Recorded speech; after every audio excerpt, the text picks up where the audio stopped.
Recording. I'll set I got it. Now it's recording. Okay. Okay. Hello and welcome to Heart to Heart monthly meeting at Toastmasters. Welcome. It's a wonderful day before month of Christmas and we're all celebrating in crazy ways.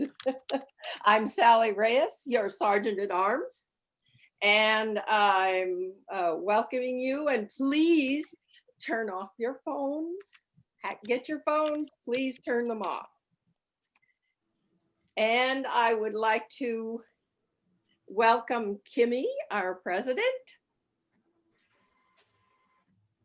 Is she coming on? Yes, I am here. Good. Hello, everybody.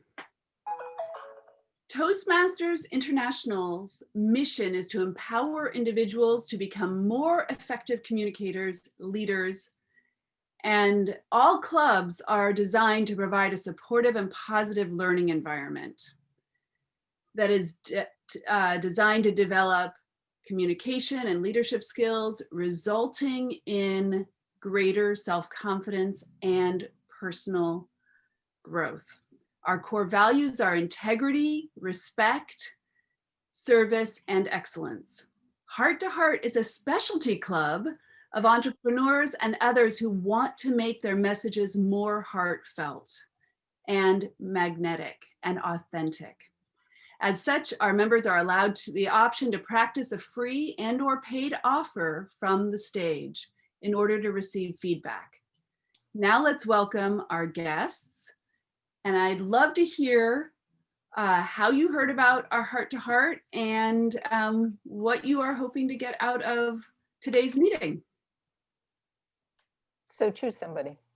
Okay, let's see. I've got to look at the list. You have Sherry, Patricia, and Lori. Why don't we start with Sherry? Are you open?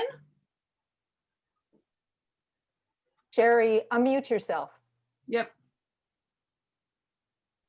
Okay, let's see. I'm Yes. going to ask you to unmute, Sherry. And Patricia, I'm going to ask you to unmute just to be next. And who's our other? Oh, Lori. Okay. Lori's ready. So Sherry, are you ready? You want to tell us a little bit? Sherry, are you there? Yes, I'm here. I'm Sherry Washburn. I'm the president of the Dayton Rose Toastmasters from Ames, Iowa, and mentor for the CVM College of Veterinary Medicine Toastmasters at Iowa State University, also here in Ames. I've been a Toastmaster.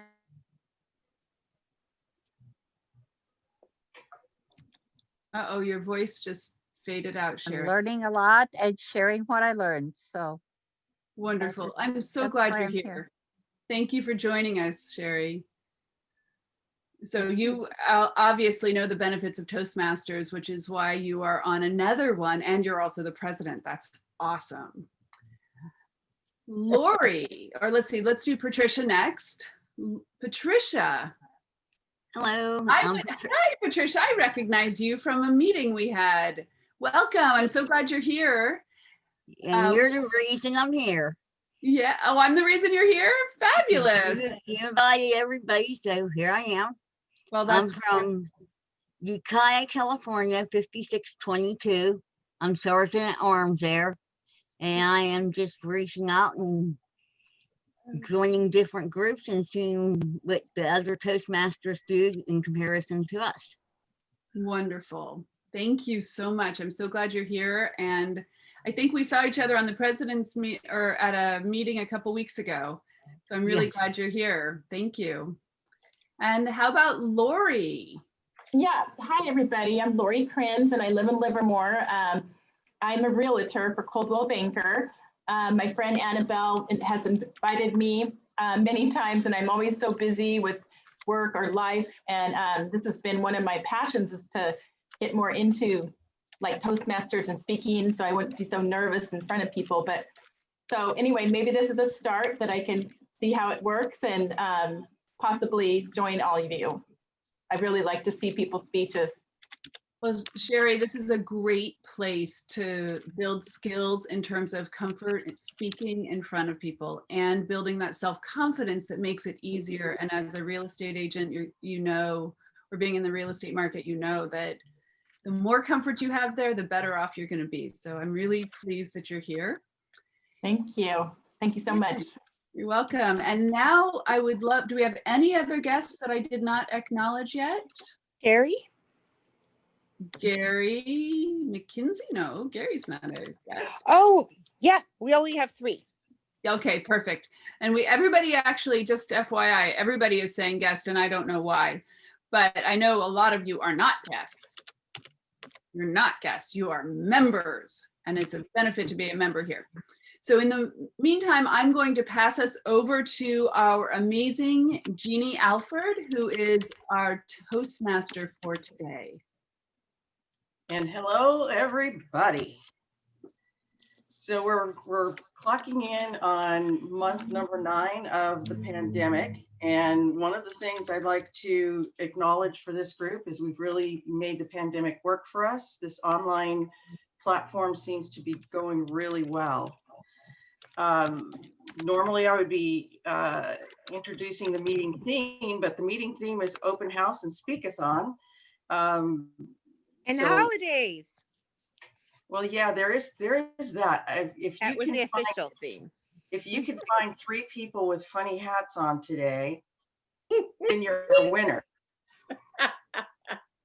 When I look at Sally's, I think of the British hats because that flower is so Yeah. pretty. It reminds me of Princess Beatrice, one of the weddings. It's a beautiful flower, Sally, It's real.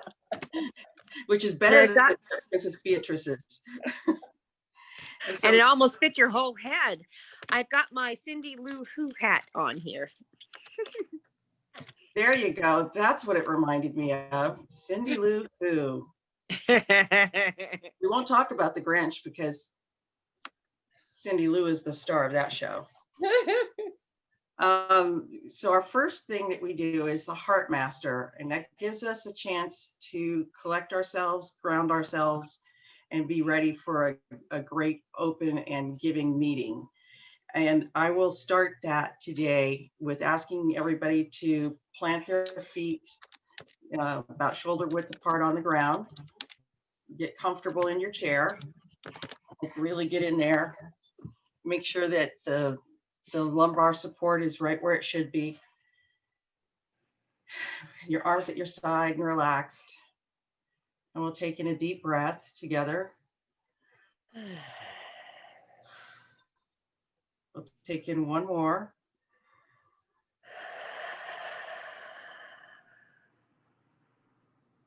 And we picture ourselves as if we were standing or sitting with our straight back, as if there is a cord from the top of your head down through the end of your spine, holding you like a marionette. And just let energy flow from the top of your head down through your spine, all the way into Mother Earth, and feel it go deeper and deeper and deeper into Mother Earth. Picture the layers of earth that we see in those beautiful pictures of the Grand Canyon. All the shale, all the granite, all the various layers, until that goes all the way to the deepest middle of the earth. And tie that twine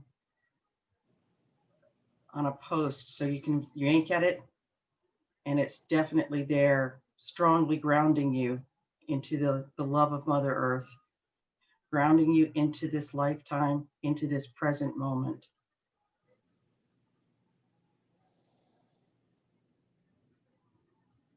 We are but one world. We are but one family. No matter where you go, there are people you just haven't met yet that in many ways are part of your family. For everyone we meet exchanges energy and love. We affect them, they affect us. Together we make the world stronger. Together we make the world healthier. Whether we agree or disagree, those are simply words. It's the core energy we hold in our hearts, that core belief that we are and we will be one family, one story, one experience, one step. And each step we take takes us deeper into that grounded feeling and deeper into that knowledge that we are here for a purpose, and we accept that purpose. And now you picture going up that string, up that twine, coming back into your head space, and take a deep breath and say yes. Yes. Yes. Yes. Beautiful.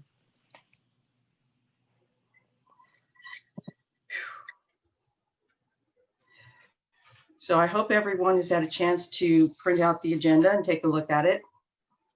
It kind of tells us our menu for the day, if you will. We know who's coming up, what to expect. And I'd like to invite Rosanna to the stage, to the front spotlight, to explain the timer's role. Greetings, Madam Toastmaster, fellow Toastmasters, and guests. As timer, I will time the table topic speakers, formal speeches, and the evaluations. I will also alert each speaker of the time they have left using the green, the yellow, and the red cards, which denote specific times remaining. Table topic speakers should limit their remarks to no more than 2 minutes. At 1 minute, I will raise the green card. At 1.5 minutes, I will raise the yellow card. At 2 minutes, I will raise the red card. Those giving speeches should limit their remarks to their specific speech times. Icebreaker speeches should be 4 to 6 minutes in length. At 4 minutes, I will raise the green card. At 5 minutes, I will raise the yellow card. And at 6 minutes, I will raise the red card. Most other speeches should be 5 to 7 minutes in length. At 5 minutes, I will raise the green card. At 6 minutes, I will raise the yellow card. At 7 minutes, I will raise the red card. The individual evaluation should be between 2 and 3 minutes. At 2 minutes, I will raise the green card. At 2.5 minutes, I will raise the yellow card. At 3 minutes, I will raise the red card. Thank you, Madam Toastmaster. Thank you. That's a great explanation. Oh, so today we have a speakathon. And a speakathon means we have 5 speakers, and I'm really looking forward because we have some really good ones here. Before I jump into that, I'd like to do a quick reminder that we are on Zoom. So if you're not speaking, make sure that you are on mute. I will guess at least once somebody's going to yell, "Jean, turn your mute off," because that's how we go. You know, you start speaking and you realize you're on mute. That's okay. That's part of this thing that we're all doing now. So, but keeping it on mute helps any ambient noise from being distracting, and we can focus on the speaker. We do have the chat room open. So if you have something, you could send it out to everyone, and we're all watching. And Michelle, as the tech host, will interrupt if we need to know something right away. So that's it for Zoom. So what we're going to do right now is I'm going to invite Gary McKenzie to come. He's the evaluator for our first speaker. Gary. Thank you. Well, I'm evaluating, and to confirm this, Linda Patton. So our speaker is presenting a 5 to 7 minute speech from Pathways, Motivational Strategies, Level 2. The title, intriguing title, I love this title, Where Have All the Mentors Gone? Okay, thank you, Gary. So I'm going to call up Linda Patton. Where have all the mentors gone? Where have all the mentors gone? Linda Patton. Madam Toastmasters, thank you so very much. And Toastmasters here, where have all the mentors gone? Long time passing. Where have all the mentors gone? Long time ago.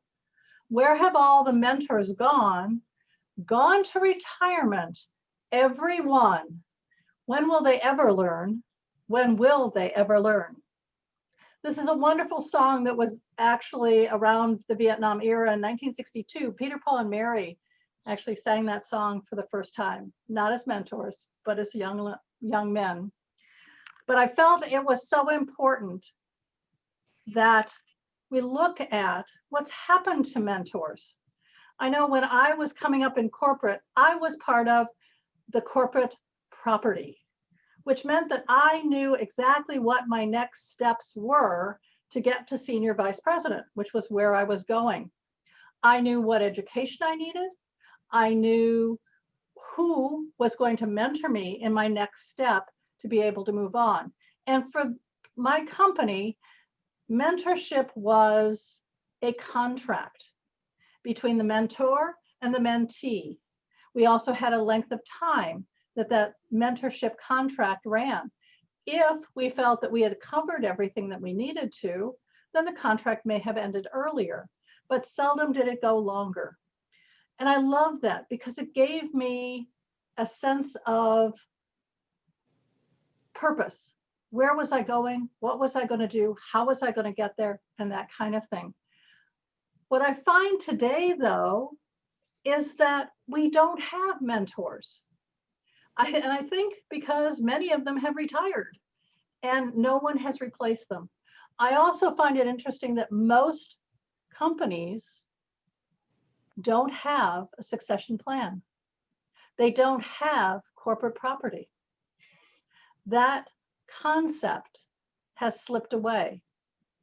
And with it, 63% of our millennials say that their leadership is not being trained and they have no idea what their next job is. I have a daughter who's 36, pregnant. She's on her 37th week. Thank you so very much. And she recently was laid off. And I said to her, so what have you been trained to do? She said, well, I'm an administrator. I'm an executive administrator. I said, and did your company give you any kind of training? Did they give you a mentor? Did they tell you where you go next? She said, no, absolutely not.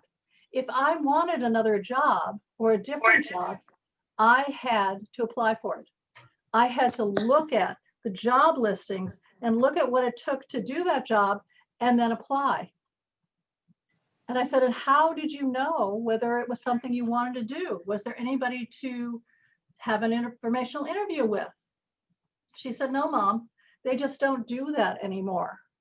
It's all on the person who is looking for a new position. She actually went to human resources and said, I'm interested in being in human resources. What would it take for me to be able to apply for a job?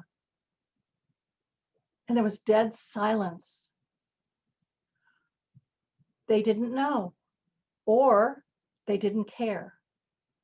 What I find for women especially is that my mentors, almost every one of them, was male. That was both in the military as well as in corporate. So I learned the masculine model of leadership, which you've all heard me mention before. I learned how to tell people what to do, how to do great planning, and all of the masculine skills, organization, structure, strategy. And I'd be willing to bet that most of you, if you had a mentor, primarily they were masculine, and we love them. I mean, I had some really great mentors, and I value the fact that they were willing to basically open their mind and let me dig around in it and see what I could take from it for my next position. It was really great fun. But what we didn't learn was how to be a woman in leadership.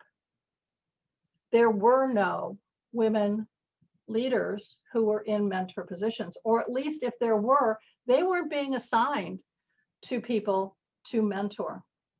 And that to me is a tragedy, because what it's done today is basically there's a void between the people who are coming up and who's there to mentor them.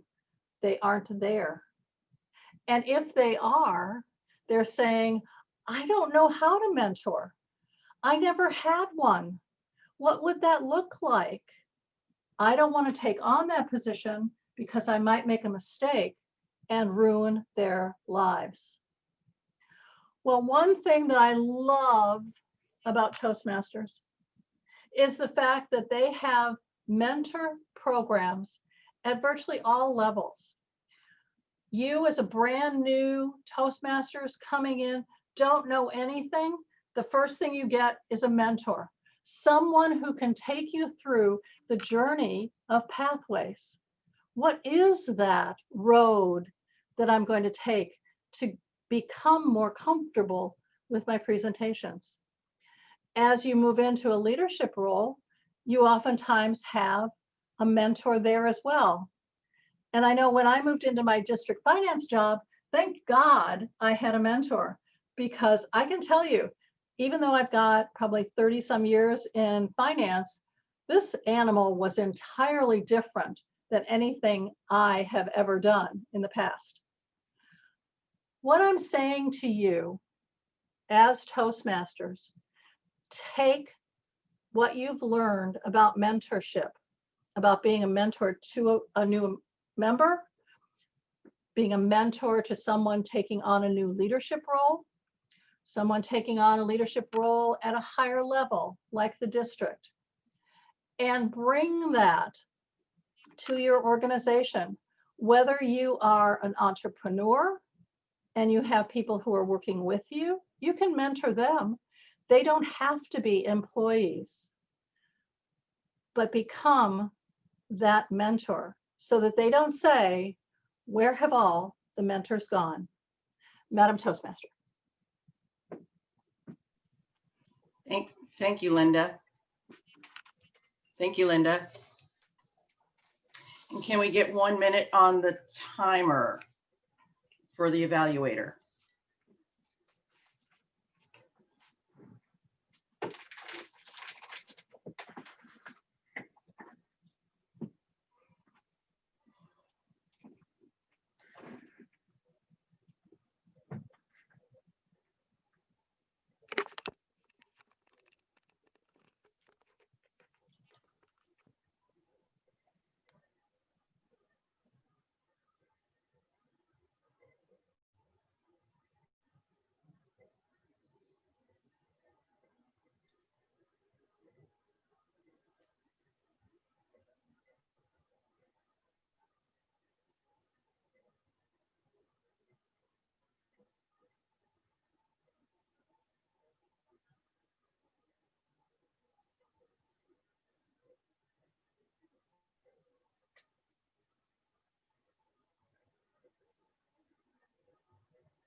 Thank you.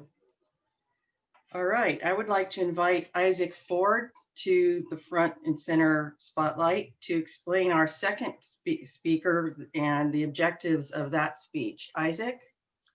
Thank you. Cynthia is in the doing the project Visionary Communications, Level 1, where she will give a speech and receive feedback. The title of her speech is Inspiring Speaker Masterclass, Authentic Connection and Powerful Stage Presence. Thank you, Isaac. So I'd like to invite Cynthia Stott to the stage. Inspiring Speaker Masterclass, Authentic Connection and Powerful Stage Presence. Inspiring Speaker Masterclass, Authentic Connection and Powerful Stage Presence, Cynthia Stott. Thank you. Madam Toastmaster, fellow Toastmasters and guests, I'm excited because I'm going to be doing for the first time my virtual class, which I did many times in person. It was called Speaker Boot Camp, which is a little bit it's a little different feel than Inspiring Speaker Masterclass. And I was hiding when I gave my speaker boot camp for the most part. I wouldn't tell people. I would tell them when they got to the class, but I wouldn't tell them beforehand what they were really in for, which is a transformational shift in who you are as a speaker. So it's not just about a speech, although you give one speech 3 times, and you really, from the first time you speak your speech to the last time, it's very, very different. And it internalizes and shifts and changes and molds. But really, this is about your transformation as a speaker and your ability to connect to your highest self. I even call it your angel self, and compel your audience because you're so in alignment with who you are. And I say, your people are waiting for you. In fact, they're praying for you.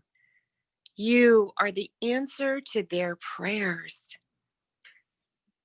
Even your skills, your talents, your great attributes, and your wounds, the bad things that happened to you in your life, they all make up what you are. And they help design you to be the perfect person for your ideal people. Let me tell you how I know why. So I'm being very vulnerable, and I'm really exposing my inner relationship with God and with higher selves. So one time I was walking up my waterfall steps at Still Lake in Golden Gate Park, and it's a beautiful hike. And I got done with it. And I'm looking at Still Lake, and I'm just feeling that Mother Earth energy just embracing me. And all of a sudden, I heard God's voice, and God said, "I've got people waiting for you. Are you willing?" I went, "That's my line." I always tell my clients, your people are waiting for you. I'm really at that. That's what I tell people. And God said, "Are you willing?" I have people who are praying to me, and I can send you because you are very specifically designed to meet their need. But I am merciful, and I will answer their prayer, whether or not you are willing. But if I send somebody else, they're not that perfect fit. Are you willing to serve the people that I have for you? Wow, I was impacted. And I said, yes, I am willing. I don't even know who these people are. I don't know what I need to give them, but I am willing. Just show me the way. Show me the way. Show me the way. Well, I think God brought me the people that are waiting for me, in fact, praying for me. And I know that you have the same. So it's like you have within you, your highest power has a resonance or a barcode that is encoded with the information that your people need from you. And you need to tap into that in a very special way. Well, I have a ritual, and I call it putting you in their angel space, because it's actually invoking the characteristics of angels, which is love, light, and power. And I have this speech ritual that I'm going to read to you in just a moment. And what I found out with my dry run with my people was that it was very different when I read it. I was bending over and looking at it from my computer. And when I did the invocation, when I really stood in my own place in myself and delivered that. And I want to give that to you. So this is my personal speech ritual. Column of white light, intertwined with golden light and sealed with violet light, with reflective mirrors above, below, surrounded on all sides, deflecting back any energies and transmuting them into the purest of love, light, and power from the creative source of all there is, within and without, thereby rendering this space visible only to the highest of forces. Well, that was me reading, but now let me get into my angel space and see if I can do this from memory. And I just want you to feel into yourself as I read or invoke this powerful invocation. Column of white light, intertwined with golden light and sealed with violet light. Deflective mirrors above, below, surrounded on all sides, thereby rendering this sacred space visible only to the highest of power. Oh, I forgot some words. Hard thing. Okay. Column of white light intertwined with golden light and sealed with violet light, with deflective mirrors above, below, surrounded on all sides, deflecting back any energies and transmuting them into the purest of love, light, and power from the creative source of all there is, within and without, thereby rendering this sacred space visible only to the highest of forces. Creator God, I ask that this speech be a blessing for all who hear it, and that it be for my highest and best good, the good of all concerned, the good of all humanity and beings everywhere, the good of all creation. Thank you so much. It is done.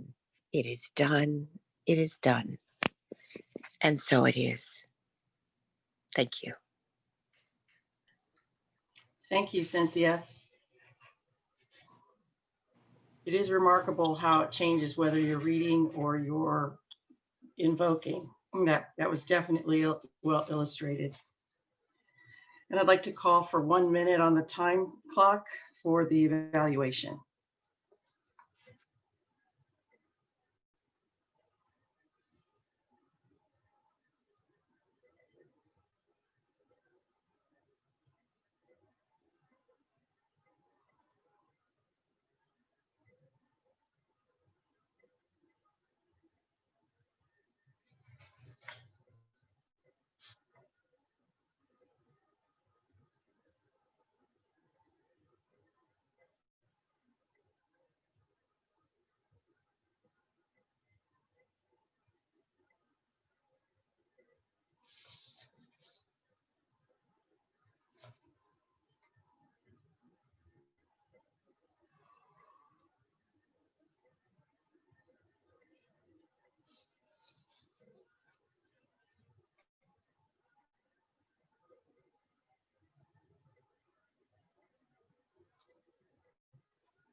Thank you, Rosanna.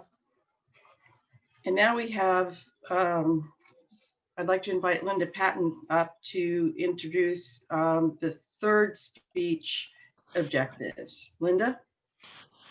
Thank you, Jean. I have the honor of being able to evaluate and to give you the overview for the speech that Michael Ann Connolly is going to grace us with today. And the purpose of this project is to practice using a story within a speech or giving a speech that is a story. And I can't wait to hear what she has to say. Thank you, Linda. I'd like to invite Michael Ann Connolly. Another boy named Sue. Another boy named Sue Michael Ann Conley.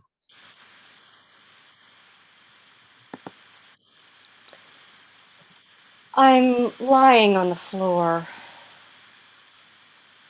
surrounded by faces, people hovering over me with concern or puzzlement. I am drunk. Earlier that evening, I'd joined some friends, dressed in my favorite black number with a frothy skirt and a beautiful multicolored bodice. I was 24, 102 pounds and change. I was hot. This was going to be the night that I tested the name thing. Is there anybody here who's ever wondered how life might be different if you changed just one thing? Like if you were an only child instead of one of a bunch, or if someone you loved hadn't died, or if you'd grown up in a town and instead of at the end of a dirt road in the country. For me, it was all of those. And it was also another thing, which was, what would it be like if I had an ordinary name, an everyday name, a name that everyone knew how to say, how to pronounce, how to spell, a name that didn't invite a story. That night, I decided to give it a shot. I'm sitting at the bar, girlfriends to my left, and a row of guys to my right. I'm on my way to being drunk when I turn to the good-looking fella next to me and I say, batting my eyelashes, "Hi." And he turns and smiles and slurs a very original question. "What's your name?" I'm not so loaded that I don't realize this is my chance at testing the name thing. So I turn and I smile, bat my eyes again. "Susie." He goes, "Oh," and turns back to talk with his friends. Well, what do I do with that? Since then, what I've done is learn something that anyone here who also has a name that doesn't fit ordinary expectations might relate to. We can get a really quick read about other people from how they respond to hearing our names. For me, it's like when anyone says, usually with a laugh, "I bet your father wanted a boy." And I can sense sometimes it's social awkwardness, assumptions, or sometimes even privilege. Or there's folks who bring up Johnny Cash. There's that line, "Well, he must have thought that is quite a joke," and it got lots of laughs from a lot of folk. They say, "Oh, is that like a boy named Sue?" Sue? I wasn't thinking of it at the time, but Susie probably came from that. And then there's lovely moments like the rabbi who revealed himself at a wedding. "Michael Ann," he said, "what a lovely name. It's a name that can take a while to grow into." Isn't that sweet? As an integrative health consultant and a therapist, my name often comes up early on. And I get to use this as an opportunity to invite clients to share what their name means to them, how it was given to them, or why they chose it. And you'd be surprised how much they reveal. It's a lot more than you might imagine, and it takes them inside themselves. Our names are a part of our identity. In Toastmasters, we acknowledge our speakers. We say speaker name, speech title, speaker name, right? That's the way we do it. It's important. I remember one time, as a topics master, I completely forgot a new member's name, which is really unusual for me because I really try to attend to people's names because I know firsthand what it's like to have someone forget or mangle mine. I know and feel it's possible, just right there. I just apologized immediately to her and went after the meeting. I went and talked to her about it. 45 years ago, however, after introducing myself as Susie and getting nowhere, I'm still having a good time, and at a certain moment, I lie down on the floor and I'm laughing. And I wasn't thinking about my name. As all those other drunk people, I love the way I can use Zoom this way. All those other drunk people hovering over me and wondering why I was lying there laughing. I was really glad nobody but my equally drunk friends knew my name, Madam Toastmaster.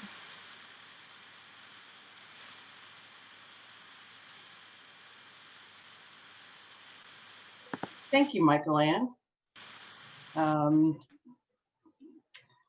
You illustrated that one really good. Thank you. I'd like to call for 1 minute for evaluation. Excellent use of the Zoom camera.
Thank you, Rosanna.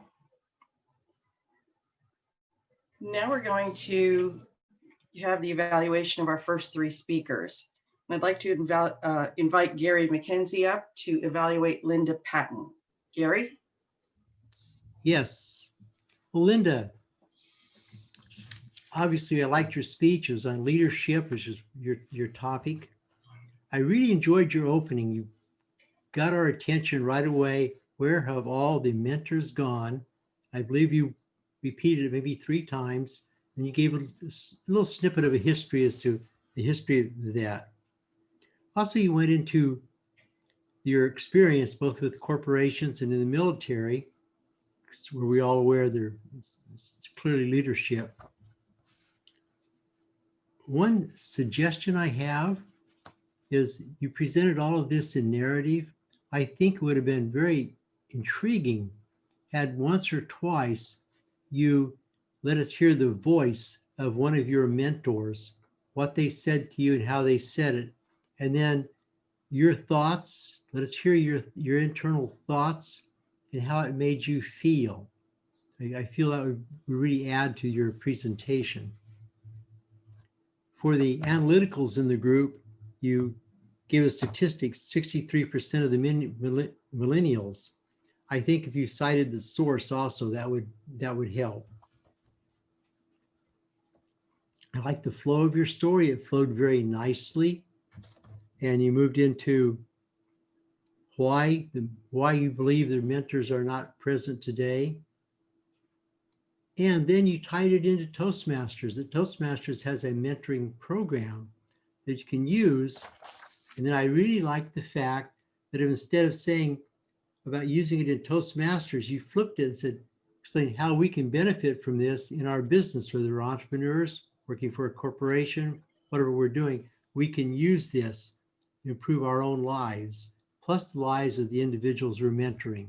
So I really, really liked that close. So thank you. Always enjoy your speeches. Thank you, Gary. And now I'd like to invite Isaac Ford to come and give us the evaluation for Cynthia Stott. Yes, thank you. Well, first off, I'd like to say, Cynthia, you got a magnificent smile. That's the first thing I noticed when you started speaking. And you have a passion for what you're talking about. And you mentioned that the program that you have is not to really teach people on being a speaker, but how to transform them and to get them to really see what's inside of them, to bring it out, to become the speaker that they should and need to be. And your personal story about being in the park and getting this information that you didn't really think you wanted to do, but you were like called to do it. And that really made you decide, you know what, this is a program that I want to do. And I'm intrigued by the fact that you didn't tell your clients what this program was until they got to the time to do the program. Then you explain to them what they're going to do. That is scary and exciting, especially for the person who's starting to, take the program. So I thought that was good. As far as things to improve, I really didn't see a lot because I think you just are speaking from what you feel and do. And as an authentic speaker, that's what people look for. So things to improve, I'm going to say not much. I can't think of anything right now. And I thought that how you mentioned that you were in the park and that's how you came to this program where you can get people into their angel space. So in closing, I guess I would just say, I look forward to taking a program like this or, seeing what it could do for me as someone trying to be a speaker. So overall, I loved your speech and I can't wait to hear you give another one. Back to you. Thank you, Isaac. Now I'd like to invite Linda Patton to the stage to give us the evaluation for Michael Ann Conley. Linda? Thank you, Jean and Madam Toastmaster. Michael Ann Connolly. We have known each other for far into the millennia, and I have always been intrigued by your name and who you were and what you did. And this just touched my heart. I love the beautiful description of you being lying drunk on the floor was just beyond words. And waking up and seeing all the people around you. And as Jean said, best use of a camera. If we were giving out Academy Awards, you would win that. Second of all, I love the fact that you decided you wanted to test your name. You wanted to test things, or you invited us to test things in our lives. For example, I'm an only child. What would it be like if I had siblings? And those are interesting and very deep philosophical questions that we as your audience might be thinking about. I thought it was very clever of you to lean over to the gentleman next to you and tell him your name was Susie. And the response you got was classic of the drunken college student who really isn't paying attention to what he or she is doing. I also loved how you moved in and out, and that no one really knew your name and knew where it came from. And the question to us is, do we know? Do we know where our name came from? Do we know why our parents would slap this name on us and leave us with these kinds of challenges? One of the things, though, that I would ask you maybe to add is something around how comfortable are you now with your name, and what caused that shift from being uncomfortable and, you know, really almost bristling when people mispronounced or misnamed you or looked at you strangely? How have you gotten comfortable with it, or have you? That would be an interesting piece to add to it, as well as how do others connect with their own stories like this, of their name or their height, their weight, their siblings, whatever it might be. How do they connect without having to test it when they've had far too many cocktails to be coherent?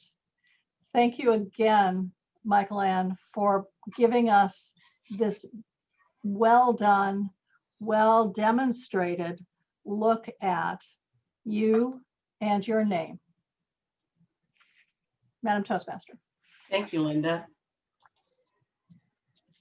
Now's an interesting time. I'm going to bring up Annabelle Colstock. Annabelle is our Vice President of Education. Now, this gives you an opportunity to open up and be receptive to the various roles that we have to put on a meeting like this. What you may or may not know is it takes more than one or two people to organize a meeting, even on Zoom, and to run an organization like a Toastmasters chapter. And with each role that you sign up for, you actually gain more than what you do. It's really important to consider what you want to get out of the group. You get involved and you get more out of it. So with that, I'd like to invite Annabelle to take the stage. Hey, thank you, Jamie, Madam Toastmaster. Yes, I think I couldn't have said it better, what you just said. If you sign up for the roles that we have available, you get so, are you guys hearing me? Yeah. You get so much more out of the meetings. You become more involved and you learn more skills. I would invite all of you to, isn't it fun to hear these speeches? And wouldn't you like to be up here speaking too? So I would invite you to sign up for those roles, sign up for evaluators too. We can't do these meetings without our evaluators, without our timers, and of course our speakers. So I would invite you to go to the website, sign up for the roles ahead of time. We have a contest coming up too. So I would love if you have 2 levels done in any path, you are eligible to join the contest and be part of our contest. I will be the contest chair. I'm saying it right now. I got voluntold. I will be, so please ask me any questions you have about entering the contest. And yeah, just invite you to join up, sign up for roles, and think about the speech that you're going to be giving at the speech contest, where you may go on to speak at higher and higher levels in our Toastmasters organization, all the way up to national, international, right? Yeah. So thank you so much. And back to Jeannie. I want to highlight one role we don't have today. Is the grammarian role. The grammarian role actually is very important. If you haven't done it at least once, please sign up for it, because one of the things that it helps us do is identify amongst all the speakers and yourself, because you become uber aware of it when you say or anything to fill that space. Some of us say so, some of us say like, or if I recall my father with a table full of 7 children going, if you guys say, one more time, because that's all we said was, it helps us mark that, but it also helps you become uber aware. And I say that because I have listened to a plethora of press conferences lately where the speaker gets up and starts with, and I'm saying, I'm sending him a note, join Toastmasters. So keep that in mind. Now we're going to take a 10-minute break. So we'll be back here at 5:08. So get a libation, wet the whistle, grab something to eat. If you're interested in becoming a member, reach out to Cynthia through the chat room. She can talk you through that process, and see you in a few minutes. Great. And Sherry said that another word is currently overused is basically. Well, That's basically, so true. Basically. Real. Someday we'll do extra word bingo. So I invite you to change your screen to gallery view. So if you want to interact with other members, you can see them. I've been trying to spotlight throughout this time. I don't know what view you've had on, but in terms of the recording, that's what we're getting. But now I put the gallery view on, and you have time to take a break. If you want to go away, I suggest you turn your video off so that, you know, we don't see you being absent. And you're mute. And make sure you're mute. I'm not even sure anybody understands what the word basically means anymore. I know. It's like, you know, I mean, they fill it in just that way all the time. And you really just want to go up there and listen to me. But I'm not a violent woman, so that would not happen. Well, I've been counting the ums and the ahs because that's my job today, I thought. And I was supposed to make a special word of the day, but we didn't do that either. Well, in a speakathon, we do things a little bit differently. So, Okay. and you know, we create more time for speakers. Well, it was beautifully done because there's not many errors, very little. I've been keeping track of them too. Ah.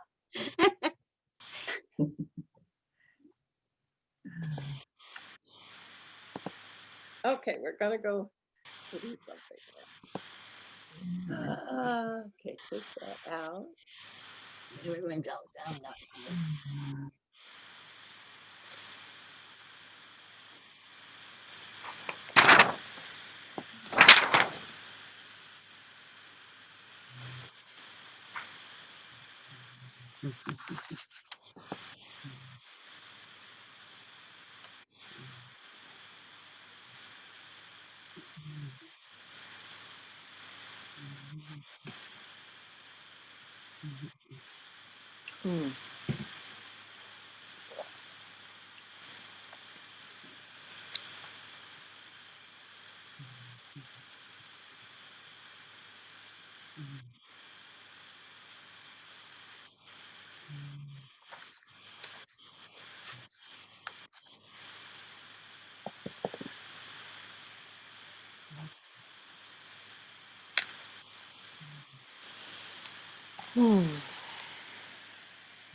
Oh, I'm gonna put on my Cindy Lou hat now. There we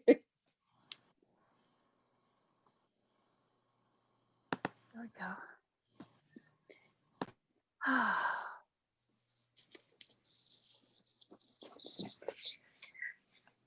Michael Ann, I passed on host responsibilities to you. Just wanted to make sure you knew that. Yeah, I've been watching for that. Okay. Great. So we're good. How much time do we have left? I wish Oh, we have about 2 more minutes. I think we're on time today, but Great. We're great. We're great. I wasn't watching the clock. Yeah, we're on time. The agenda says 5:07. We come back. 2 minutes. Oh, I love it. Cynthia is, I want a close up here. I need to make you speaker or something. Spotlight me. Oh my goodness gracious. Is that like a little girl band, you know? Little headband. It's Cindy Lou Who's Christmas.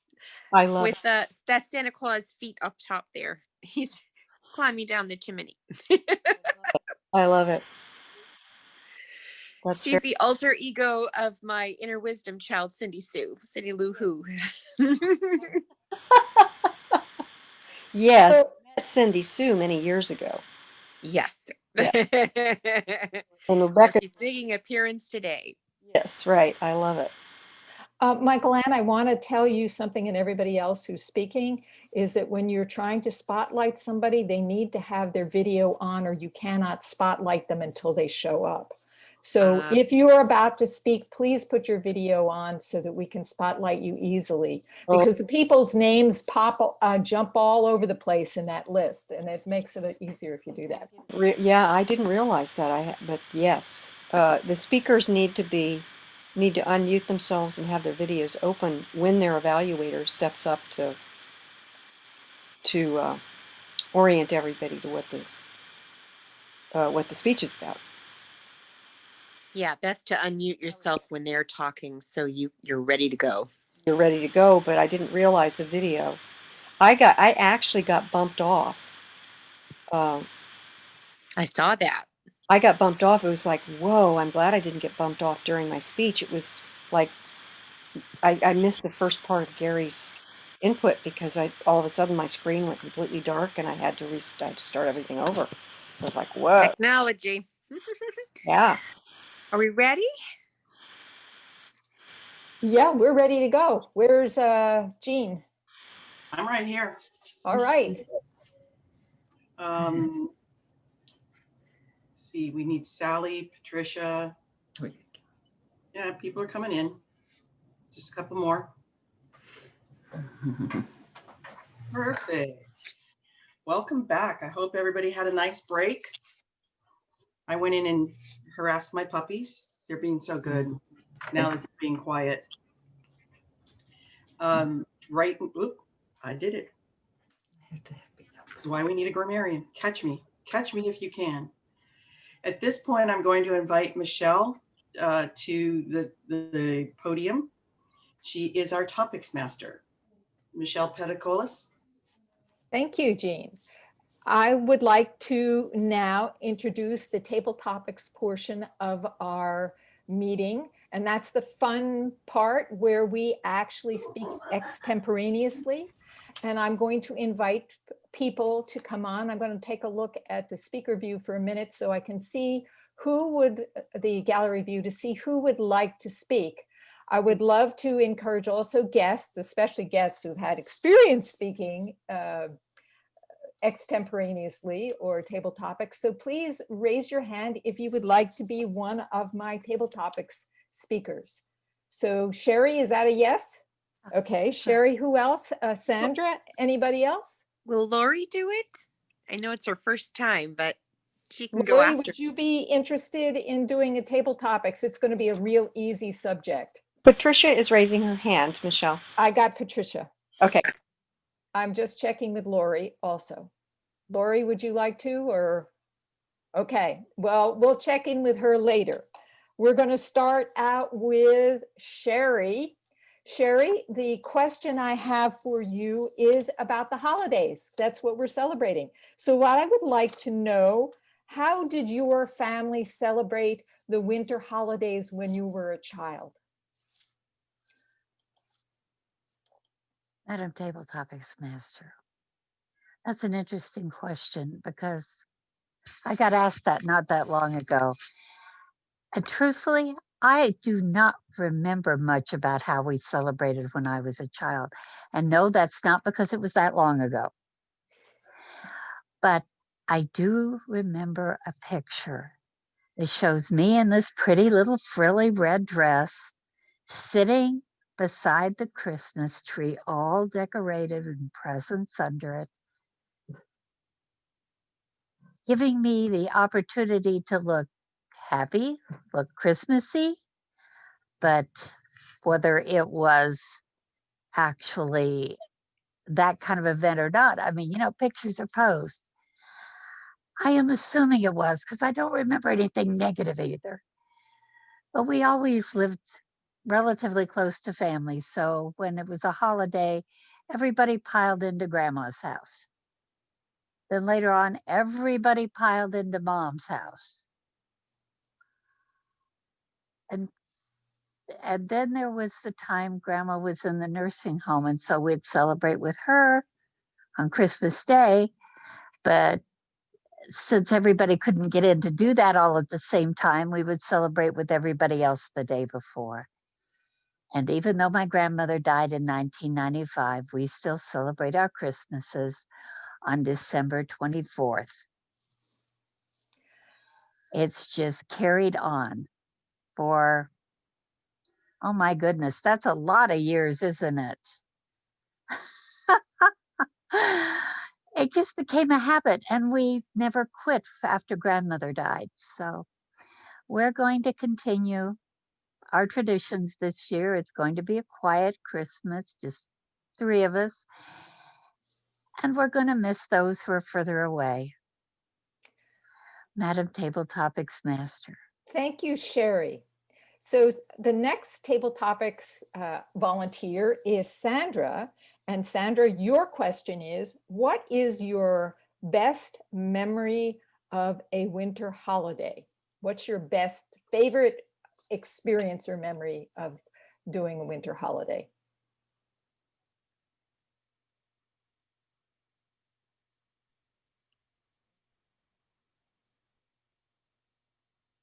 Well, you know, I'm like like Sherry, I don't remember a whole lot, but I do remember that Christmas Eve was our time to really celebrate.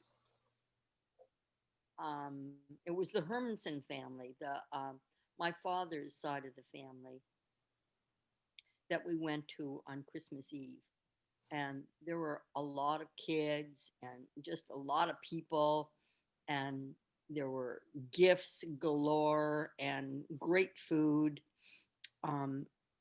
Scandinavian food, like we would have lefse and lutefisk and all those wonderful and disgusting things.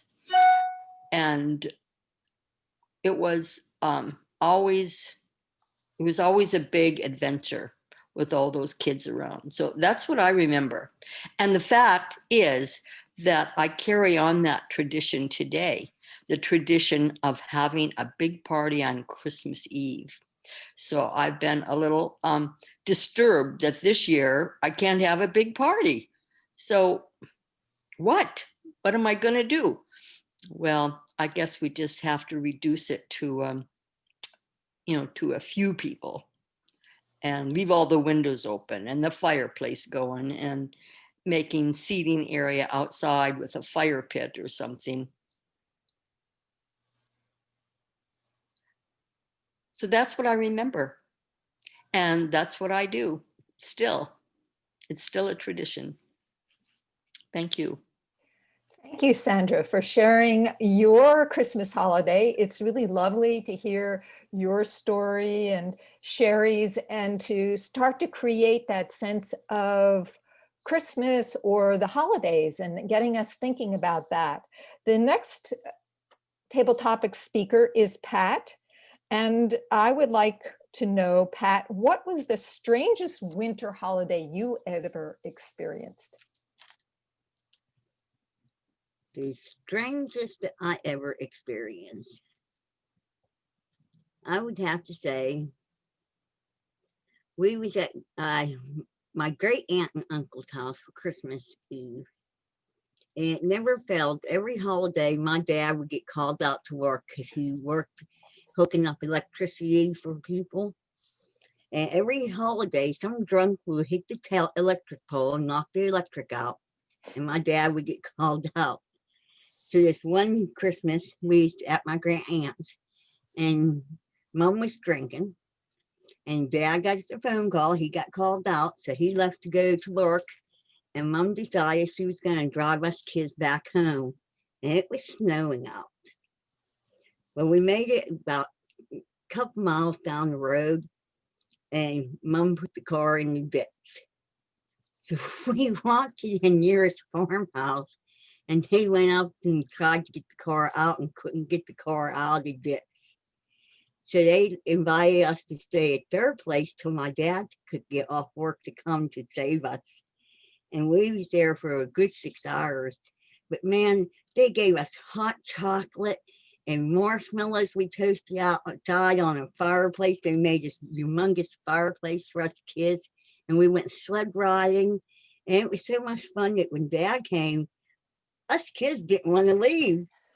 And it was on Christmas Eve, and his family, it was a farm family, and they invited us to share with them.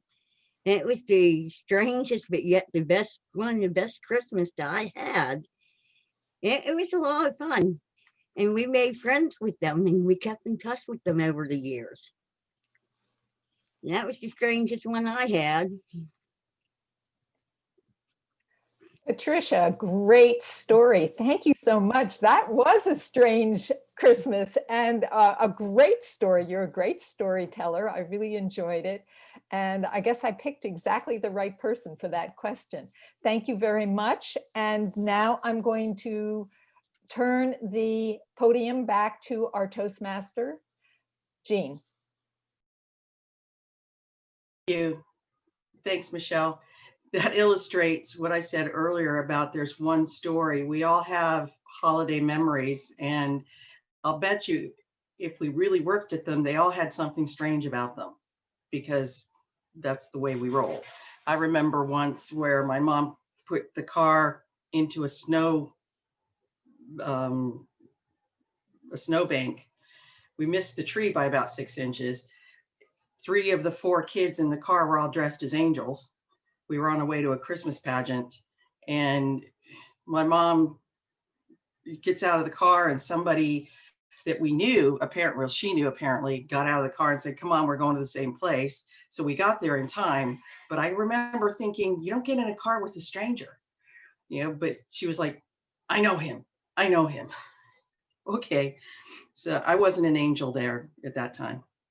Not that time. But it's, Christmas and the holidays brings us all together because our memories are all about the same season, and it's opening us up to be that one world that I dream of. So back to the meeting. I'm going to invite Michelle Pedicolis to come to the spotlight to give us the speech objectives for our fourth speaker.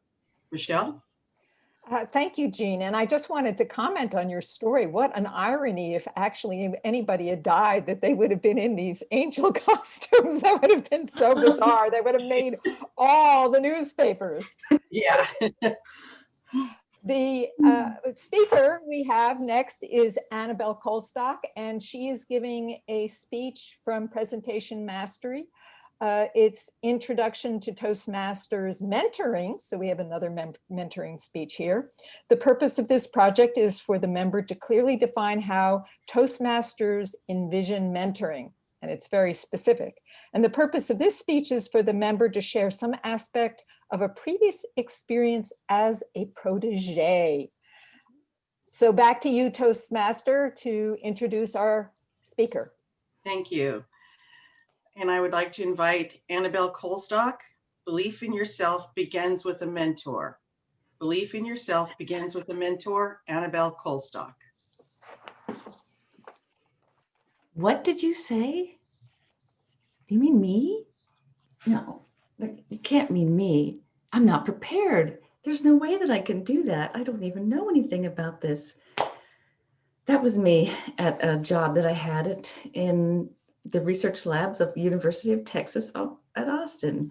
I was asked to give a presentation about GPS, that's Global Positioning System, satellite system, to a group of Marines, and a whole auditorium of Marines.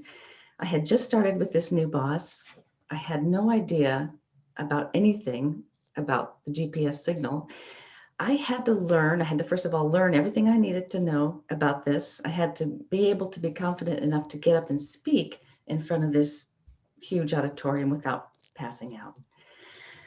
Phew, it was a real big task, but it was an example of a mentor that believed in me and that was pushing me out of my comfort zone completely. Madam Toastmaster and Toastmasters and guests, I just wanted to kind of go over like 3 different mentor types that I've experienced in my working life and my current life that kind of illustrate different aspects of mentoring. And this first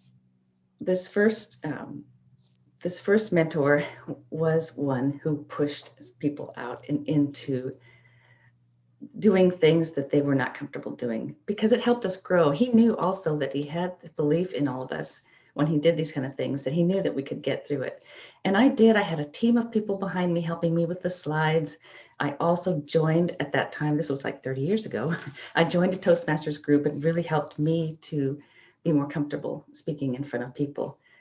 So this kind of mentor, I have an example too of this in a few years ago when I would visit with my aunt in Florida. She had a neighbor who he took his little boys, he had 2 little boys, toddlers and 5, 6 years old, and he would throw them into the water.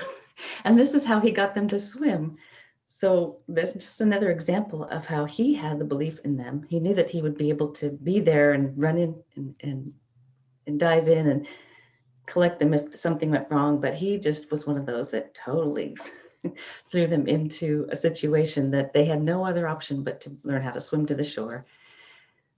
Another example of a mentor is somebody who really gets to know you. They get to know your values, your dreams, your goals. They spend the time really getting to know you. And this type of mentor I had in the same research lab, but a few bosses before. He was somebody who taught me how to work in a group that was doing research on sonar systems. So he was really great at sitting down with me and explaining these things. And he was very intelligent, had a very creative mind. And he had that different kind of mentoring where he would just sit with you and talk about the things that he's done in his life. He had great stories and I loved sitting there and listening to his stories. We had really great, I was kind of the person who wanted to just learn what I had to do and sit down and start coding and testing and getting the data. But he was somebody who was very thoughtful and he had foresight and he wanted to sit down and talk about what we were doing and how we could kind of plan way ahead. So this was another kind of mentor that was really valuable for me because I had that drive to just do. You know, he was more of a thinker. Another kind of mentor that I've experienced recently is somebody who may not see you every day, but who is the kind of person that you want to emulate. So a person like a leader that you see doing the kind of things that you want to do. I have, for an example, I have a sales job right now, and I have a business partner who is at the level that I would like to be at. But I can see that she works consistently at what she does. She has the kind of availability whenever I'd want. I have the chance to be able to talk with her and get advice, ask questions. She's always willing to celebrate the successes of all of us that are working for her. She is the kind of mentor that you see and doing the kind of things that you want to do and you want to attain that kind of success, but you see them from a distance and you see the things that they do and the activities that they do. And that's kind of like an example. She's an example of somebody that you want to be. Now, Linda earlier talked to us about the mentoring in Toastmasters, and it's a really great program for people that are new and coming in to Toastmasters to have the chance to have a mentor to show them the way and to kind of guide them with their speeches and show them how Pathways works and all this. But also we have a system in our organization that allows for people to be mentored when they want to be officers. I have the example for Michael Ann as a VP of E. She taught me all the ropes, all the things that I needed to do. And I worked with her for a good 6 months before I was voted in July. And she still works with me to this day. So we have the mentee program within Toastmasters to try out the different officer positions, and it's a great program. And we have so many, as you've heard, we have so many great speakers in this group that can help you with your speeches, but also help you with your leadership and your desire to learn and grow and do other positions in the club.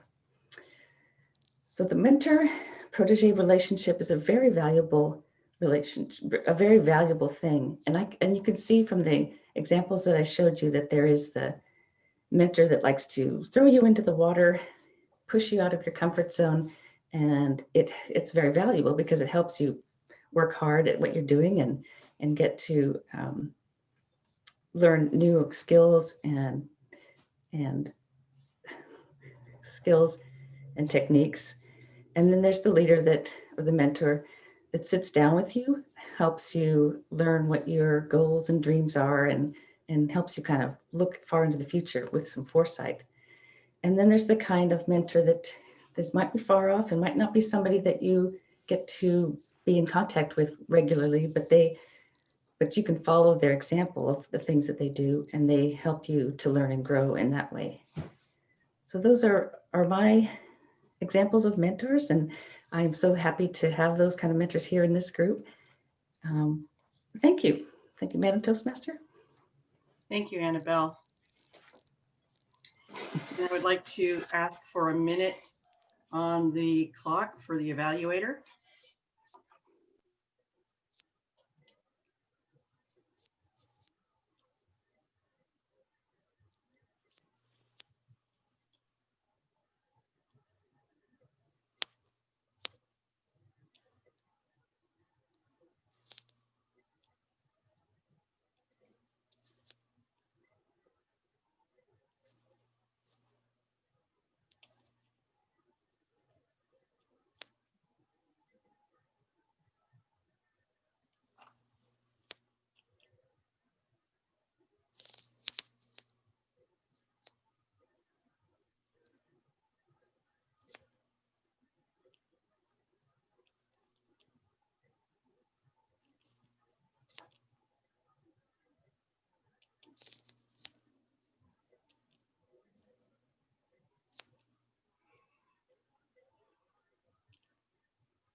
Okay, I would like to invite Cynthia Stott to come center stage to give us the objectives for our fifth speaker.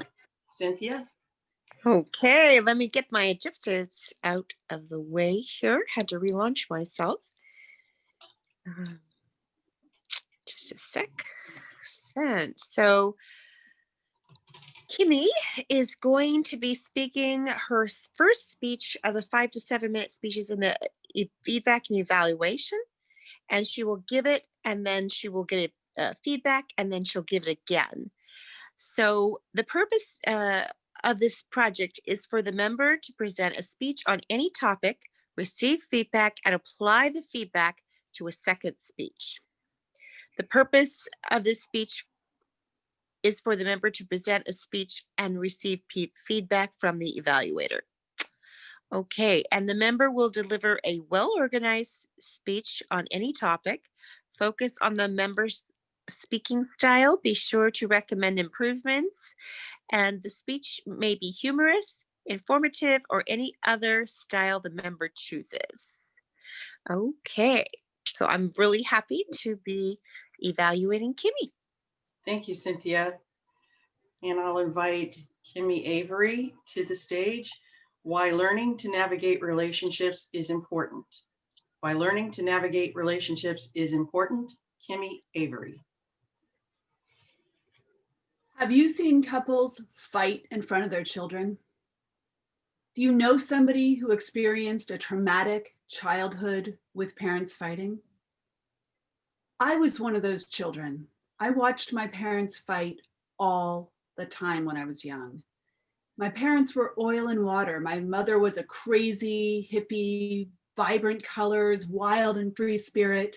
My father was a military man. Keep it ordered, keep it simple, and he was a director of everything. And watching them fight was terrifying. The night before they announced their divorce, there was a terrible storm outside. And as my brothers and I were hiding downstairs, we could hear our parents fighting upstairs.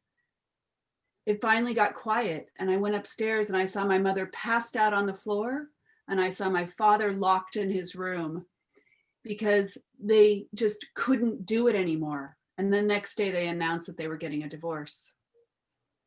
I'm Kimmy Avery, and I'm a relationship navigation specialist. I've been studying love and relationships my entire life. I couldn't figure out why my parents fought, and I couldn't figure out how to make a relationship work. I'm now 53 years old, and I'm married, and I have 2 stepkids and a bunch of dogs, and that's a wonderful thing.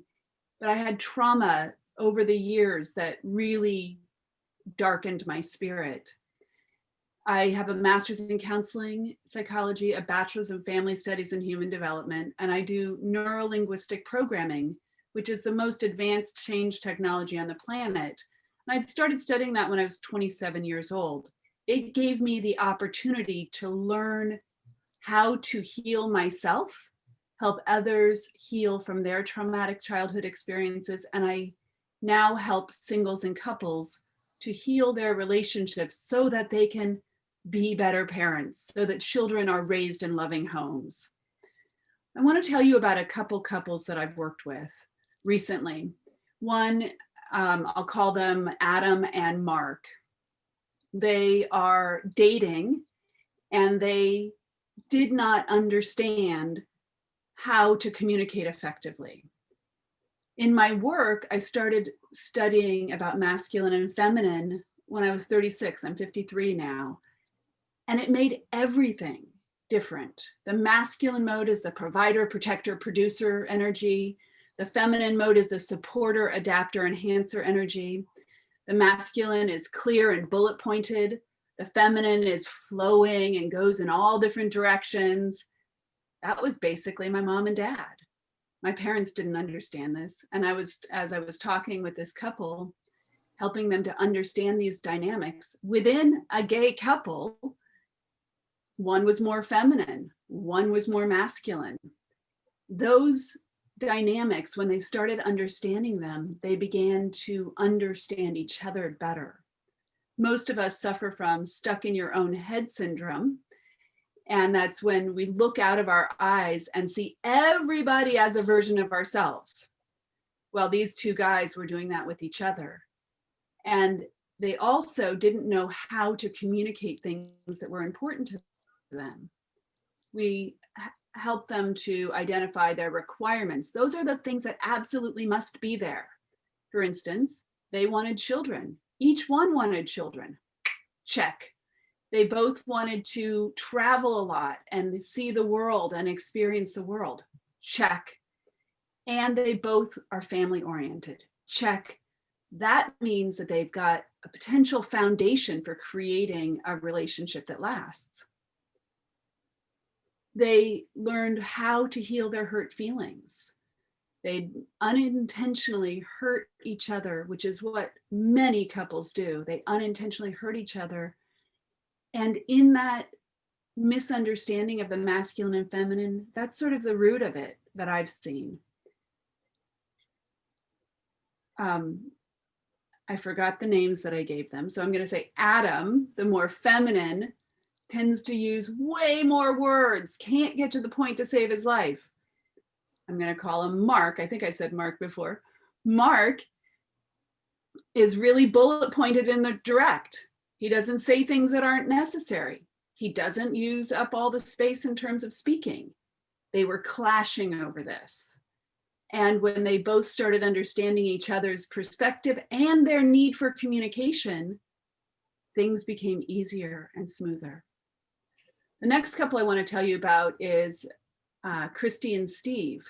Christy and Steve came to see me. Christy actually came to see me first. She was incredibly upset, convinced that her husband had betrayed her, knew she didn't ever want to reconcile. And through our working together, she recommended that Steve come to see me. And so we started doing some work together, and they began to understand the masculine and feminine. And guess what? They were able to talk about what was important to them. We were able to go in and heal that betrayal, and they're still together. They have two beautiful daughters, and they really wanted to be together for their daughters. And imagine how it's going to be for their daughters to be raised in a home that is loving. Children are our future. They deserve to know that love is possible. They deserve to be nurtured and have role models for how to love each other and love themselves. In my work, I do that. I help parents to be more loving to each other so that children are raised in loving homes. What are you going to do to start understanding your partner? Whether you are a parent or you're an aunt or an uncle, what can you do to uplift your relationship experience so that you can have more love together and create partnership so that you are role models for the world? Thank you. Thank you, Kimmy. And I'd like to ask for 1 minute on the timer for our evaluator.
Great. We've had some great speakers today at this Speakathon.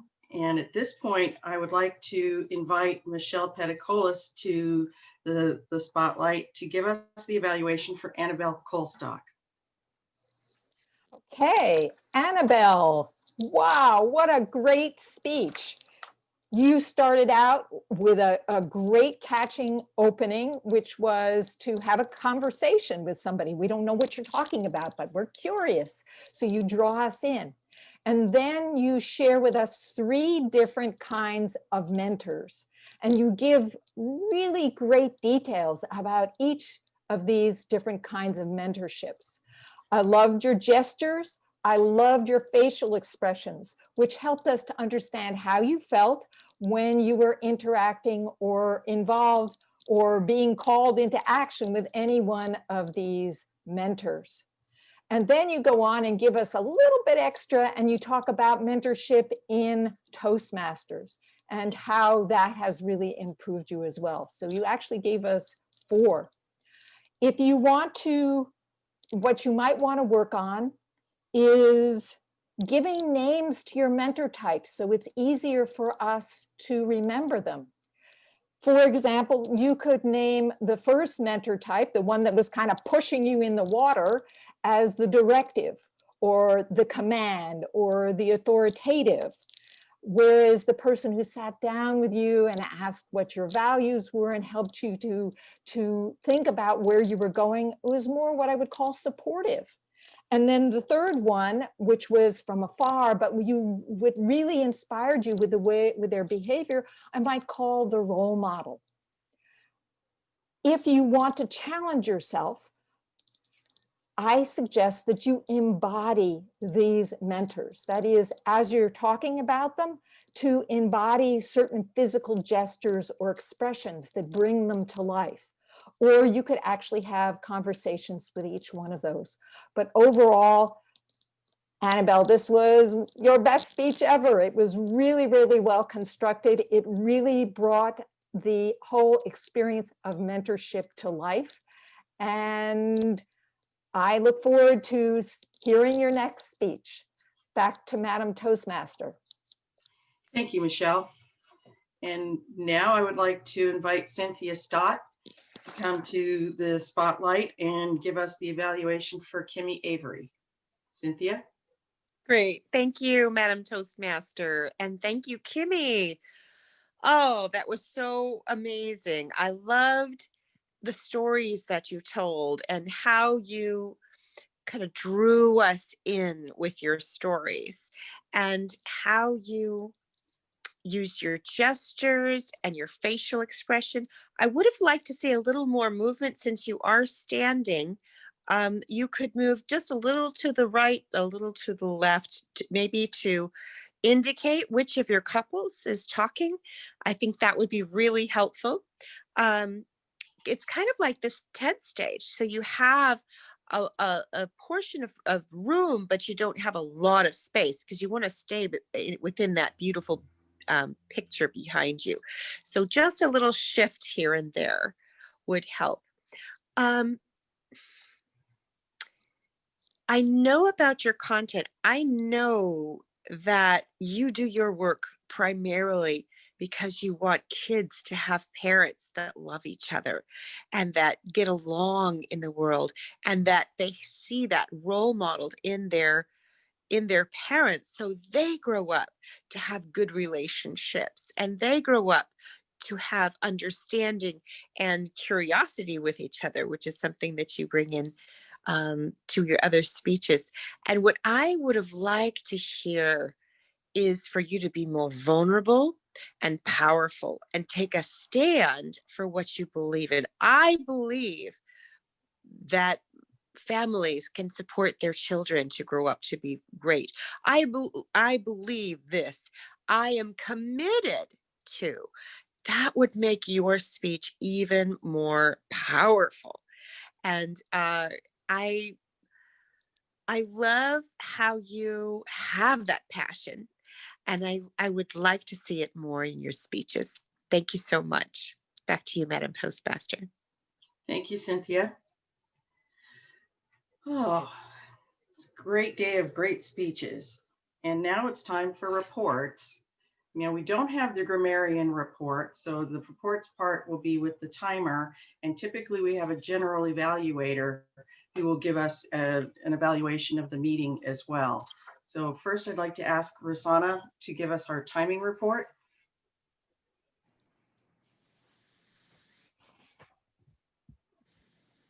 Thank you, Madam Toastmaster. Today there were some amazing speeches, and it was hard to time because I also wanted to focus on the speeches. And I did mess up once because of technology. I apologize, Annabelle. But for the 5 to 7 minute speeches, this is what I have. I clocked Linda Patton at 7 minutes and 15 seconds. Cynthia Stott was 7 minutes and 52 seconds. Michael Ann Conley was 6 minutes and 40 seconds. Annabelle Colstock was 6 minutes and 53 seconds. And Kimmy Avery was 7 minutes and 2 seconds. The evaluations, which are 2 to 3 minutes, I had Gary McKenzie at 1 minute and 35 seconds, Isaac Ford at 2 minutes and 26 seconds, Linda Patton at 3 minutes and 4 seconds, Michelle Peticolis at 2 minutes and 5 seconds, and Cynthia Stott was 2 minutes and 4 seconds. And we also had table topics today, and which are 1 to 2 minutes. And I clocked Sherry Washburn at 2 minutes and 4 seconds. Sandra Edwards was 1 minute and 48, and Pat Clem was 1 minute and 49 seconds. Thank you. Great. And I think I would like to do a brief general evaluation as Toastmaster, because this was a well-run meeting. There was a lot of work that went on ahead of time to organize it. And I'd like to acknowledge everyone that worked on that. We are pretty close to being on time, which is a goal that we have set for ourselves. And I want to acknowledge everyone for that as well. So it's all overall, it was a great meeting. And now I'm going to close the Toastmasters part of the meeting and invite Kimmy Avery as president to take over the podium. Kimmy? Hello there. So what I'd like to do first is invite Annabelle Colstock to let us know about any educational program announcements. Annabelle? Gotta turn off my mute. Yes, so we have, as I mentioned before, we have the contest coming up in February. We have another regular meeting happening in January 2nd. I would just, invite you all to go into the website, sign up for speeches, sign up to be evaluators. And what else do we have for you? Just, it really helps a lot to have those positions filled ahead of time, because we don't have to run around and ask people to take the roles on later. But if you have any problem with getting into the website and signing up for those roles, please let me know. And I think, yeah, I agree. I think that we had a really, really well-run meeting today, and I thank you all for participating, and I look forward to next month. Back to you, Kimmy. And Okay. Kimmy, Yes. one other announcement. There is a TLI in January on the 16th, which is the Toastmasters Leadership Institute. Wonderful. Thank you. The TLIs are amazing. They are getting better and better and better. Oh my God. The last time I was at one was fabulous. Michelle did an incredible job and super inspiring. And I learned a lot. So you too can learn a lot by going to a TLI. I have a couple announcements myself. One, we have just accomplished and created a video newsletter. It has come to our attention that in order to have this video newsletter be accepted into the video or the newsletter contest, we have to have a written component for it. So if you happen to be interested in participating in a newsletter, We are having member spotlights. We want people to express why they joined Toastmasters and how they're applying it to their life. And of course, I'm giving some updates on the club. Annabelle's giving updates, Michelle, and so forth. You can go to the Heart2Heart YouTube channel that is that you've received emails for, but we'll put it in the chat so you can go there. And it would be fabulous if you could like that channel and subscribe, number one. And number two, like the videos there. That will help us get more visibility for our club. We are putting together a YouTube team, or we've actually started. We've had 2 meetings so far, or a few. Next Friday at 4 p.m. Pacific time, we are doing the YouTube meeting. If you'd like to be part of our YouTube team, we need copywriters, we need people to help organize the channel, people who can help us put the banners up. We've been doing a lot of groundwork, and we need support. The video newsletter is also on the YouTube channel. So that's a call for newsletter participation and a call for the YouTube channel. If you come to that meeting with both of those in mind, we'll make sure that you can end up in the newsletter if you want to focus on that, or YouTube. The other thing is, it seems like people are not necessarily getting the emails from Heart2Heart members at googlegroups.com. That's how we communicate with you. That's how we can get information to you. We need you to log or to look for emails from that. It may end up in your spam folder. Look for emails from Heart2Heart members at googlegroups.com as a way for, and you can then, I think it's called whitelisting or add to safe senders. That way you'll get the latest news. We try to send you very few emails and only ones that are really pertinent. So please, please, please go do that.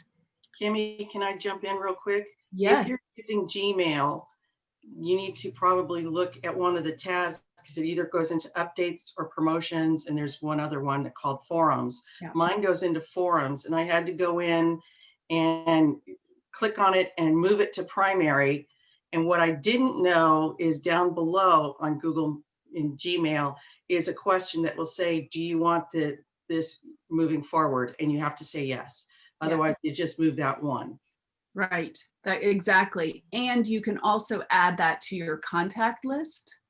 If you are a shadow officer, you can add Heart2Heart leaders at googlegroups.com to your safe senders, as well as if you're an officer, and most of the officers are already doing this, but it's Heart2Heart officers at googlegroups.com. So it's very important those are marked as safe senders so that we can be able to let you know what's happening and let you know what we need, because there are lots of opportunities. Toastmasters is an incredible opportunity for you to gain skills, especially during this lockdown that we're under again. We have opportunities. Toastmasters is filled with those, and be able to apply them to those skills to your working life or your experience outside of Toastmasters. I'm also being informed we have a club contest. I knew that, but we have a club contest on February 6th. It's a great time to step up and participate in that. Those people who are the winner of that club contest will end up at the area club contest, which is February 22nd. Mm-hmm. And let's see, and something else at the time. Okay. So those are the announcements. Come to the contest, participate in TLI, use Toastmasters. Oh, and if you didn't know this, if you re-registered before October 31st as a member of Heart2Heart, you get a free pathway. Visionary Communications is my free pathway. So you get the $20 bonus of having that free pathway. And it's very easy to sign up for. You just go in and you click that you want a new, to do a new pathway. And then voila, it's right there. Do we need a password to get into the newsletter in Google? No, you don't. So I couldn't, and I tried, and it said, what's your the password to get in? And I didn't know. If you want to hang around a little bit after this meeting, we can, for anybody who's at all confused about this, hang around after the meeting and I will go over some of the details on how to access that and that kind of thing. Now, I'd also like to invite our guests to share what their experience was like at Heart to Heart.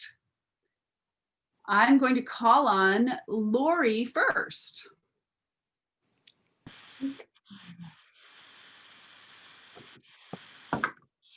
I think Lori left Is she still already. here? Yeah, I think she left. Okay, Lori left. No, Lori's here. Oh, she's here. I can But see she you. may not be, she's muted. Oh, she. Okay. Yeah. Okay. So, Lori, if you'd like to say something, just unmute yourself. I'll watch the screen. Sherry, would you like to share what your experience was like at Heart to Heart? Thank you. I enjoyed the meeting very much. We've got quite an interesting group of speakers and evaluators, and please understand, I mean this in the nicest way possible, characters.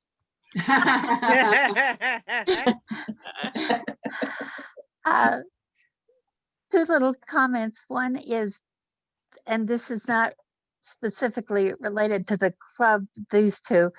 One is that I don't know if you realize that you can go to TLIs anywhere and get credit. Yes, that's true. Thank you for pointing that out. The other comment I had to make is you only have till the 31st of March for that free pathway. Oh, good to know. Thank you. So take action. Yes. Thank you. So that gives you almost 4 months to make a decision, because I'm sitting here with a list. I'm trying to decide which one I want myself. So, and yes, visionary, well, the visionary one is on the list of them, and I'm just going, really? That's one you picked out for me? I'm not sure about it. Anyway, but no, I had a good time tonight. Thank you for allowing me to be here and participate. And I hope some of you will consider visiting my club. And I would like at some point at least to be able to come back. Maybe I can help with your contest in February. You never know. Oh, Annabelle, awesome. Annabelle, did you hear that? Jump at her. Y'all know what my email address is. So okay, just make sure I have plenty of warning for whatever it is, okay? Yes. Well, that's wonderful. My schedule fills up fairly quickly, so I just thought I'd throw that out. But yes, thank you. So our contest is February 6th. You know, I did write that down. Awesome. Thank you. And if you want to come back for the area contest, that is February 22nd, and that's the evaluation contest in March 1st, which is March 1st. Yes, thank you, Cynthia. I finally have it. That's the international speech contest. That's the international speech contest. Yeah. We would love an extra pair of hands. Yeah. I will admit, I really miss having the humorous speech contests, you know, officially. Yes. Yes, you can do it anytime you want it if you want to do one local, but I miss having it and listening to the speakers as they go on. But anyway, thank you. I appreciate the opportunity to be here. Thank you very much for being here, Sherry. It's wonderful. And how about Patricia? Patricia, I'd love to hear your impression of Heart to Heart. I enjoyed the meeting. It was great. I was especially surprised at the speeches because I'm getting ready to step up to become a mentor myself. The speech really hit home. And just to let everyone know, today is bathtub party day. So everybody, Bathtub party day? yeah, every Bathtub? day, every day there's a national holiday if you know where to look on your computer. And today is bathtub party day. Splish splash, I was taking a bath. And if, All up on a Saturday night. and I would like to invite everybody to join my club. We meet every Friday morning at 6:45 a.m. Pacific time. Wow. Oh, it's really. And if you need That's to, dedication. I could probably Oh. get to a 6:45 a.m. club in Bahrain, but I'm not likely to get to the 6:45 club in California. I'm sorry, but that's me because I'm not a morning person. I open it up because I'm Sergeant at Arms and I always get everyone in the mood. Oh, that's wonderful. Thank you. So now I also want to check with Lori again. Lori, would you like to say something or are you muting? Okay. Jeannie put in the chat box the link to our Heart2Heart YouTube channel. Please go there. It's still in its beginning stages, but if you can subscribe to it right now, that would be fabuloso. Because the more people who subscribe, the more visibility we get. And our newsletters, for instance, we're spotlighting speakers, we're posting the meetings up there. I've only got one so far. And we'll be posting our Toastmasters Time TV videos. We're going to really be able to use this as a way to promote yourselves and all of us to other clubs, and also possibly paid speaking engagements or opportunities to talk about what you do in the world. You'll be able to have a place to send people to a video. On that note, Kimmy? are there any other announcements? Yes. Michael Ann has Ann. Something important for everybody to know, as I am the monitor for OATM for anyone in District 57, to remember that you can get OATM credit if you serve as a contest judge in another club. You can get OATM credit if you're a speaker at a contest. And so since we have guests here who have other clubs, to reach out to those folks, because you can reach out and serve those other clubs. And we also are looking for judges and ballot counters and others who are not necessarily members of Heart2Heart to serve in our contest in February. Oh, do you not? It's not a requirement that you're a member of Toastmasters to serve, or Heart2Heart. Well, all of our guests today are members of Toastmasters. Right. I just was checking. No, so you can be a judge from a different district, and in fact, you can't be a judge at your own club. Yeah, Cynthia, you can correct me if I'm wrong. I know that what we do is we have judges from outside Heart2Heart. I don't know if it's a Toastmasters rule, but No, we need. And most clubs do their own judging, but I just don't have the heart to do that. I think we've got such great people. We always bring in outside judges. Well, and it also helps to introduce other folks to our meetings, and it builds bridges to other clubs and things like that. So it's a lot of fun. And so if there are other clubs that want to have us serve in a role in a contest, or even being a guest speaker, or for an evaluation contest, being the test speaker for an evaluation contest. So it's an opportunity for us to reach out as well. And if you want to be a test speaker, let Gary know, because he's starting the Speakers Bureau and he's going to be placing a lot of test speakers. So step up. If anyone wants to be a speaker in our we have a contest coming up. I believe it's in February. Yep. Reach out to me. My email is 25pinkangel@gmail.com, and I can give you all the details, because we are looking for judges and evaluators and all that good stuff. Okay. Wonderful. Actually, Patricia, would you be open to sending me an email that I could then send out to everybody? And Yes. and I'm going to just put my email address in here for anyone. If you want to participate in the newsletter, if you want to participate in YouTube, if you want to be a target speaker, if you want to be a judge, if you want to embrace the amazing opportunities that are available to you, send me an email.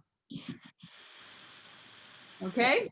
And with that, unless there's any other announcements.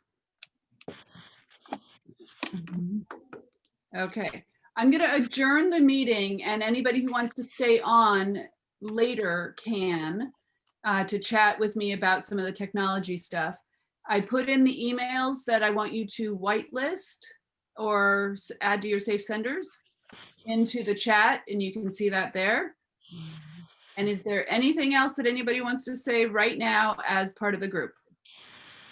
I'm just not sure that you weren't listening to one of my speeches about when I was talking about embracing the Zoom and visiting all over the world.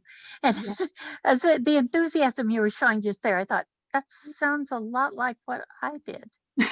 Well, so, Sherry, the thing is that Toastmasters has these opportunities, and it's so fabulous. And like, we need to, well, I know why people who've been a part of Toastmasters end up becoming evangelists for Toastmasters because of the opportunities that are available. And I love that you're touring the world around. I mean, I'm actually officially an international speaker because I spoke to a Toastmasters group in Austria. And I did in Dublin. Or no, what's that? it wasn't Dublin. Dublin was where I was general evaluator. Never mind, scratch that. But I've gone to some amazing workshops, Toastmaster workshops in other countries lately too, on table topics, on evaluation. I mean, you can find so much out there. Sherry, I dropped in on a TLI. Sherry, I'm going to pause you, and I'm going to, I want to be able to release people, but anybody who wants to stay on and chat a little longer, we're a little over today. So I'm going to adjourn the meeting officially. And if anybody wants to stay on a little longer, we can do that. So happy holidays, everyone. Happy holidays, everybody. And somebody should stop the recording. I'm doing that.